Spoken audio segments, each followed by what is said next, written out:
Start with the Pledge of Allegiance.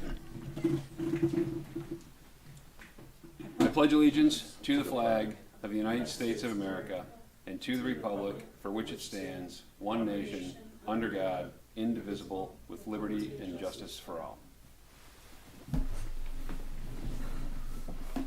Okay, before we start, new face up here. So with the election, the liaison, who is Joe Porcerelli, who is now township supervisor, is no longer our liaison, and we welcome Margaret Shelton to the police commission as our township liaison. I won the prize. You did indeed. We'll start with any additions or deletions to the agenda. Chief or Wendy? Nope. Margaret?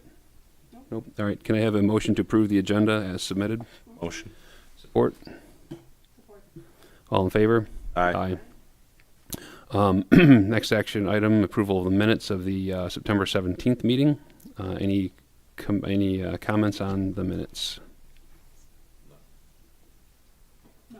Can I have a motion for approval? Motion. Support? Support. All in favor? Aye. All right.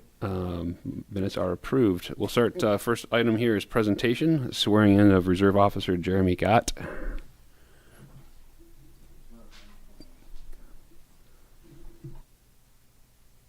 Hello. So I'd like to introduce a new addition to our reserve unit. It's Jeremy Gatt.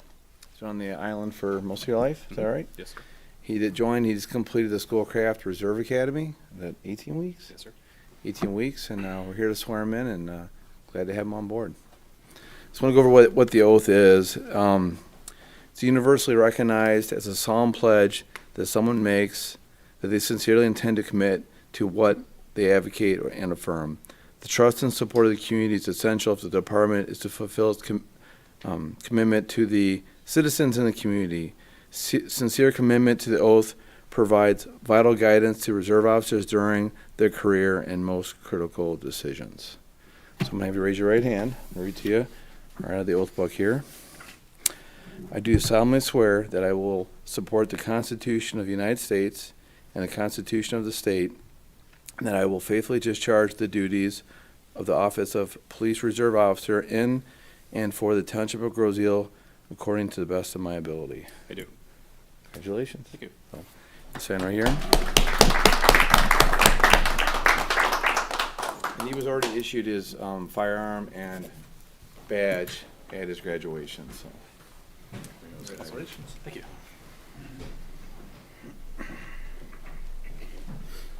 Thank you. Appreciate it.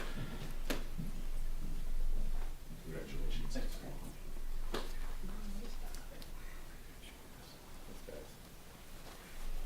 Thanks, Jeremy.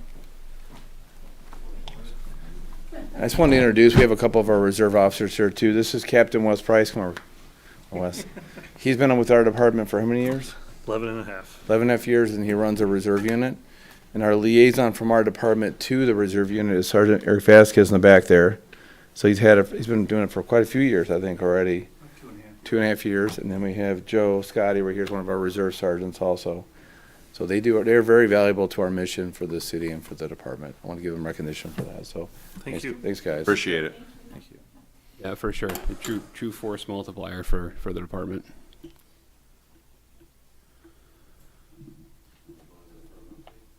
Nope. Action items. Close. Jeremy, welcome.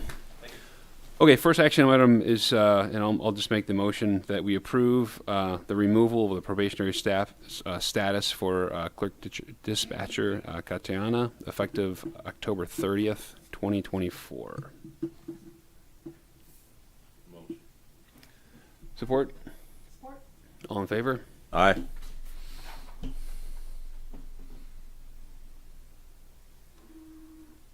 I don't know if we have to have Paul sign it or have him sign it at a later date, or you can sign on his behalf. We'll talk after. Yeah, Okay. Either way. I wasn't sure. Good news is He's off. it's Yeah, off. He's off. So Full status. Excellent. Okay, now department report.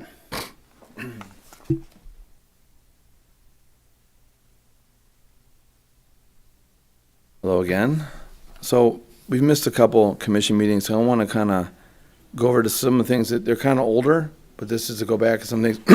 So let the community know that some of our community involvement. I'm going to kind of go down. I'm going to say this a little different than I have in the past, but back in October, we did the bike to school. And why I'm bringing that to the attention is that for me, working the crossing guard there, and then for the officers working the road, that was the largest turnout I've ever seen. We had almost 80, I say estimate about 80 bikers and about 20 to 30 walkers. I've never seen the parking lot of Meridian that packed with kids riding their bikes. So that was kind of a neat thing to bring to attention. And we also, due to the 2 recent hurricanes down south, we did a fundraiser for the victims down there.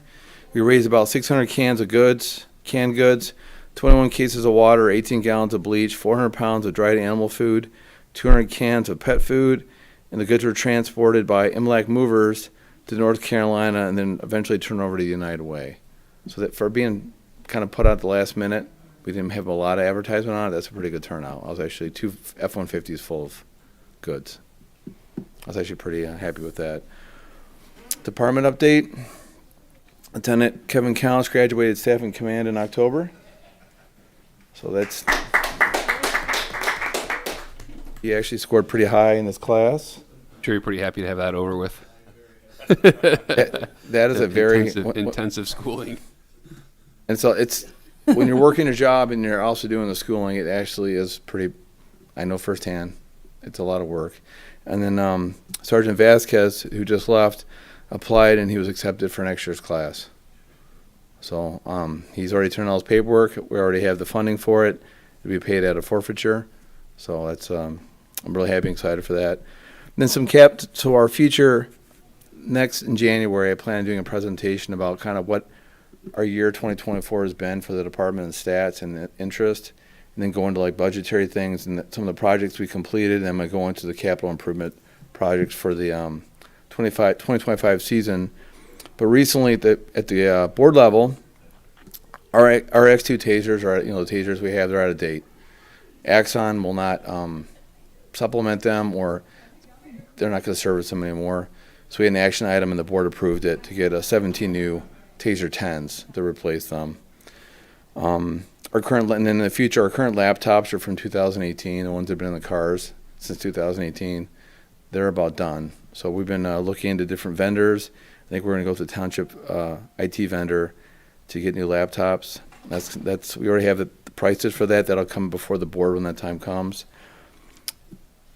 Deputy Chief Brozak's working on our internal phone network. I don't know if you guys remember me talking about that. We're still running on Michigan Bell copper lines. We're almost done with that. We're going to try to get that implemented in front of the board by January. Is that going to remain on copper lines, or is that going to fiber optic, or is that going to be on the voice over internet provider phones? We're trying to get a secondary switch put in dispatch. So if our internet provider at that time goes down, the dispatch can switch it and pick up a secondary redundancy, so we don't lose our lines. The 911 will remain on copper lines. That's run by DCC, the Downriver Consortium. They run that 911 system. So, any other questions on that? And then we're going to we're planning on using our township engineering firm to start an RFP process for our generator. We think we have enough through different sources a way to fund it.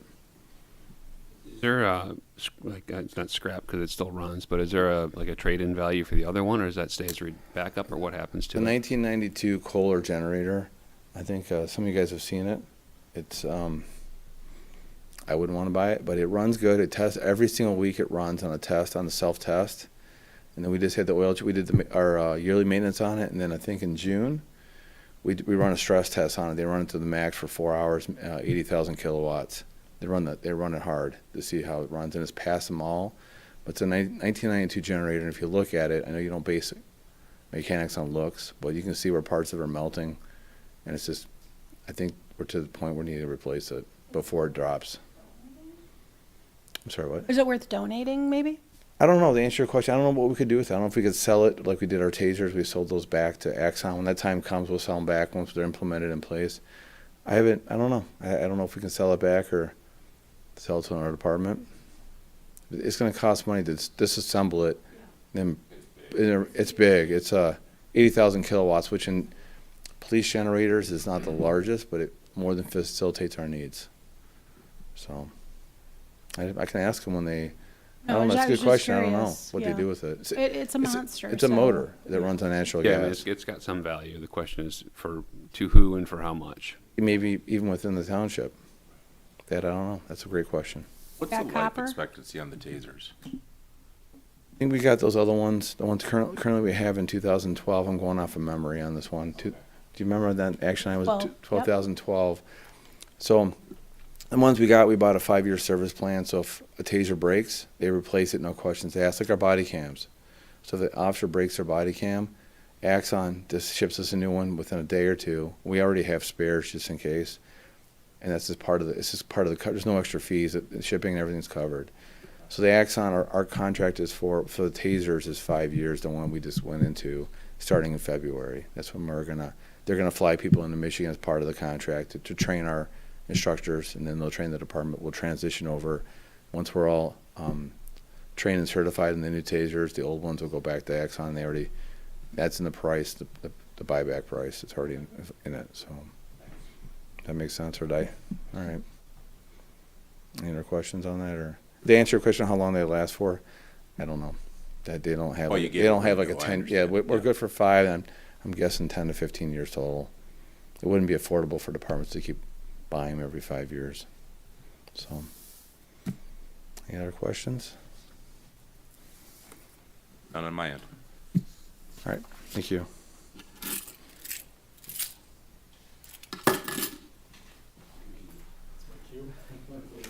Oh, I actually have one more.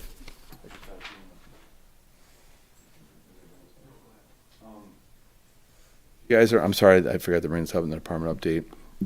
Our police canine Atlas, he passed away a couple weeks ago during a routine medical procedure. So, a lot of condolences, a lot of respect to our department, to Officer Carrico, who's the one who handled Atlas. I just wanted to bring that to city's attention, to you guys' attention. He's one of the best canine dogs. I'm not just saying because he passed away, but he actually was one of the best canine dogs I've ever seen from being at DEA from all those years. He was an awesome dog and really, really good at what he did. So, Is there a search on for a new one? Are we going to continue the program? You just can't go out like tasers. You can just go buy them. You can. I know you're getting that, but we have to see where Officer Carrico, how long he's going to be down there, versus if he was to get a new dog. We've had that conversations with him. We just haven't come to that conclusion yet. We're giving him time because everybody's who ever had a dog pass away. It's sad. I've had 3 of them pass away, but the canine relationship with their handler is a lot different because that dog is the most loyal thing ever to that canine handler. He takes them everywhere.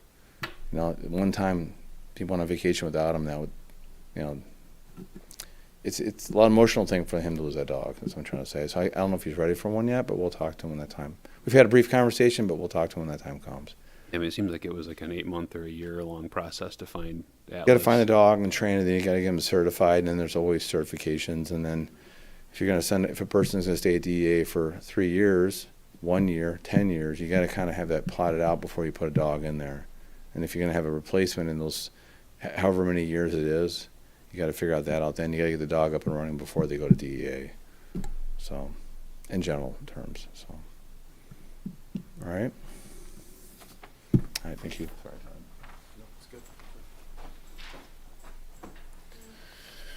Happy Tuesday. Margaret, welcome aboard.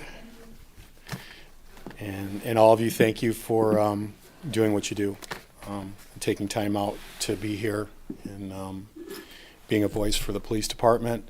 I know we have a lot of information here, so I'm going to do it by month. And if you need me to stop or you need me to clarify something, I will do that. Just say, I'm not say raise your hand, but just get my attention, and I'll do my best to answer whatever questions you have. So I'm just going to go over the statistics for September, October, November. September of 24, we had a total of 753 incoming calls. Of those calls, 70 of them were 911 calls. We generated 46 reports, 100 traffic stops. Out of the 100 traffic stops, we had 72 verbal warnings, We are very big on educating the public in that way. 42 citations issued. We had 8 traffic crashes and 36 security notices. For the month of October, we had 746 incoming calls. 64 of those were 911, 46 reports generated, 70 traffic stops, 58 verbal warnings, 28 citations, 6 traffic crashes, 2 of those were car deer, 30 security notices, 3 misdemeanor arrests, and 1 OWI, which is operating while impaired. November, which I can't believe it's December, but November, 646 incoming calls, 70 911, 35 reports, 72 traffic stops, 66 verbal warnings, 35 citations, 4 crashes, 1 car deer, 16 security notices, 6 misdemeanor arrests, and 1 parking. Any questions, or did you have anything that you wanted to discuss about the statistics for those months? Okay. We're staying pretty We're staying consistent with our work. So I have the Detective Bureau report for the 3 months. We'll start with September. Complaints for September, they had 20. 8 were assigned to the Detective Bureau. They cleared 6 of them, and 2 of them were active. October, 12 complaints were taken in. 9 were assigned to the DB. 5 were cleared. 4 of those are still active. And then November, they had 18. 7 were assigned to the DB. 7 were cleared, and 0 were active for the month of November. Juvenile report. Actually, first off, any questions about that? Okay. All right. If I'm going too fast, tell me to slow down. Juvenile report for September. They didn't have anything to report for September. October, these are some of the highlights. The high school, they had Alice lockdown evacuation drills. At the high school, Park Lane, they had a secure mode drill, and Meridian Elementary, they had a secure mode drill. High school had their homecoming dance at the high school. Detective Bureau worked with the high school principal on the road to have uniformed officers stand by the dance, just as a show of presence. Word of a large underage drinking party at the 17,000 block of Meridian was reported. Potential of 300 kids. After the homecoming dance, PD admin and road patrol were advised, and the party never took place. I think word got out on social media, so they changed their venue. So, social media does have it works for us sometimes. You know, word gets out. November, excuse me, November of 24, following Alice lockdown drill again, they were completed at Meridian and Park Lane. School staff and students completed the drill effectively and efficiently with no issues. So those are just all security. They're the different types of drill. They have a lockdown drill and evacuation drill. It's just so everybody is familiar, the staff, the officers that respond. We know what's going on. We know where evacuation points are. We get inside the schools. We're allowed to actually see the layout of the schools. Actually, everybody's very familiar. That's one of the things that the lieutenant and myself are very big on. It's like, hey, when you have time and school's not in session, we have access to the schools. Walk around in there. Get to know them like the back of your hand. I mean, for us, that's very important, and we're very big on that. And we continue to do that, and I know the chief is very big on that as well. 3 reserve reports. I'll start with September's. So for the month of September, the reserve hours logged, they worked 86 hours. The events on the 14th, they had the Find Your Way Home swim event. The 28th and the 29th of September, they worked vacation checks. And then we're going to go into October, the 23rd trunk or treat. We had quite a few of those on the island. Those are becoming very big. I think all the churches have them, and they invite us to be there, and we usually bring a car and we partake, which is good for us. We like to be part of that. They had the homecoming parade on the 25th. Halloween parade was on the 26th. Trick-or-treating was on Macomb after that. And then on the 30th, trunk-or-treat at the Presbyterian Church from 6 to 8. And then the last reserve report. Actually, no, I have two more. This is continuation. So this is October of 24. In October, they logged 142.5 hours. 23rd, trunk or treat again. That was at the municipal airport here. The 25th, traffic control at Macomb and the high school for the homecoming parade. The 26th, they provide traffic control at Macomb for the Halloween parade. And October 30th, they participate in trunk or treat at the Presbyterian Church.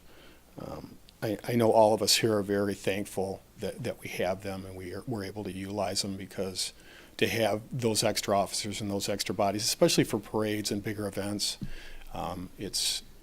we rely on them quite often for those details. Then we're going into November, and these reports are sometimes the dates bleed in from the next month, and then they'll continue. November 5th was Election Day, of course. St. James, the annual turkey trot. They had the 1K at 8:30, and then the 5K started at 9. They were there for that. And then November, the total hours logged for November were 90. They completed their biannual handgun qualification. That was on the 4th and the 8th. They shoot the same qualification course as all the certified. November 5th, Election Day, provided police presence near all polling stations. And I mentioned the turkey trot on the 28th. And then to this date, we've had some December events that they've done already. Actually, we had the swearing in of Jeremy Gatt. He completed his academy training and he graduated on the 3rd. We had Island Glow on the 6th, and on December 8th, the high school is hosting a wrestling tournament. They requested special attention to the expected increase in traffic. And that, I knocked out 3 months in a decent amount of time. So, any questions? I have a question. So Doug kind of explained this to me before, but there seems to be a lot of discussion about verbal warnings versus tickets. Can you just explain? So let's say I'm going down a residential street and I'm 20 over. Am I going to get a verbal warning typically, or, do you guys on residentials? If you're doing 20 over, you could be considered reckless. It depends on the severity. If you're doing 10 over, maybe 5 over in a residential 25, we're going to talk to you. There's a lot of determining factors in what officers issue a citation. And I don't think any of us in this room, we can't say what each officer does. Emphatically, right. Yeah, we all have our different criteria. And I don't like to call it criteria, but it is, you have to look at the circumstances is basically what it comes down to. Got it. Okay, so that's pretty much, it's based on the circumstance. Correct. Every traffic stop's its own Is it- merit. In 20 over, that's, That was an extreme example, but there seems to be a lot of confusion about it. It shocks me. People are they need to hand out more tickets. And I kind of laughed. I'm like, who asks for that? we don't hear that too often, but I think I'd heard you or somebody had maybe posted something online. Yes, they did. We're out there all the time, and sometimes people just need a reminder. And we know everybody has busy lives. Right. They have kids, they're getting them to school, they're getting them to doctors, sports, whatever they're doing. Right. Sometimes you're not paying attention, you're just worried about where you got to get to. And- And we take that into consideration as Right, well. and that's what I said. And I said it, they've also got to keep in mind you have 2 road patrol, and that's what was voted for. So that's something that perhaps we need to revisit. But you answered it, thank you. Margaret, if I may, when you have like these comments, I'll use Bellevue as one I've seen online. That's a very broad statement, because we've had our day shift, Deputy Chief and I and Lieutenant have had our day shift sitting out there on Bellevue from all the comments. They're coming back to us and saying the highest they've had over a few over. So either officers are being seen as a presence for deterrent, or they're being seen and they're slowing down before this, the officers get them, or it's not rampant 24 hours a day like it's being suggested online, which is misleading to the public. So It's definitely not rampant. I mean, so that, as an example, I live on Bellevue. It's a busy, it's kind of like Thoroughfare is another, everybody could probably say their own street is a big one, but Bellevue seems to be a classic. And it's not constant by any means. It's, to me, it's not something that, you have to sit there and wait for them. It's just people need to have basic common courtesy. When you have people walking down the street with their dog or their baby carriages, I personally drop down way slow, move over, and it shocks me how many people have no problem flying past these people, not moving over. It's just, I don't personally find it to be a police issue. I find it to be a basic common courtesy issue. But for my own grounding, I just wanted to understand, and you answered it. That's what I expected a verbal warning to be, and quite frankly, I don't speed on residential streets, but if I were going to speed and I got a verbal warning, I'd be thrilled. If I got caught, I mean.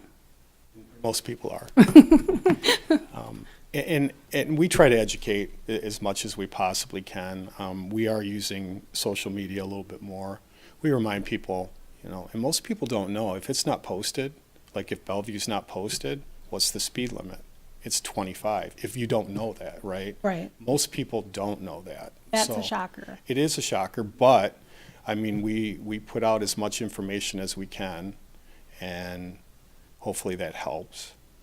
No, I'm Some people sure. say, well, there's no speed limit sign, I can do whatever I want, right? Or go as fast as I want. You would think that people don't think that way, but The baffler. yeah, you never know.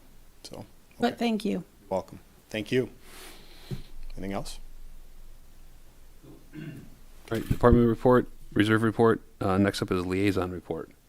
So Margaret, this is your time to bring up whatever you want to, Oh, good. I can't wait. or nothing. Yeah, well, to be very honest, I was going to point out the fact that both Axon, Taser, and software got approved, but Doug stole that from me, so it's okay. I won't go down that one.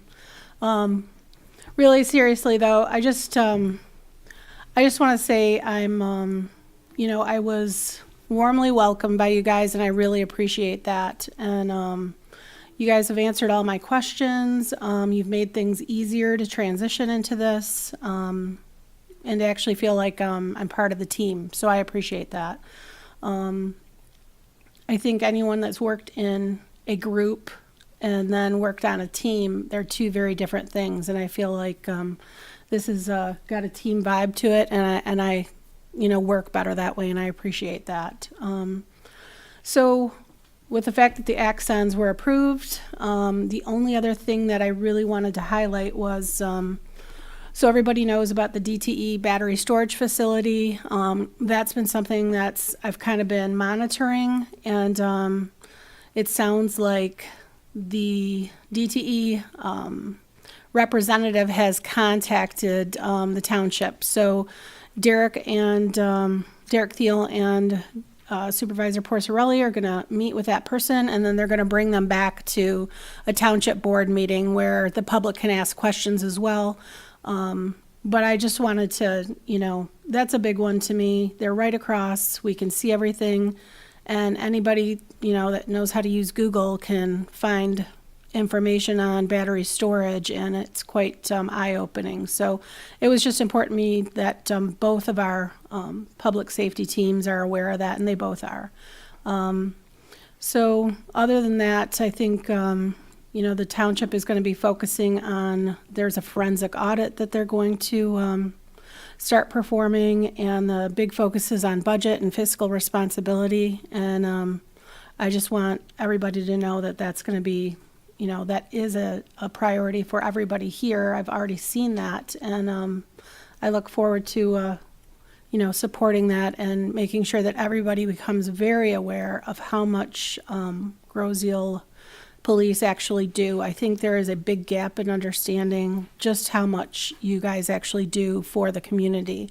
And I think it's important that we really get that out there so that's really fully understood. And that's it.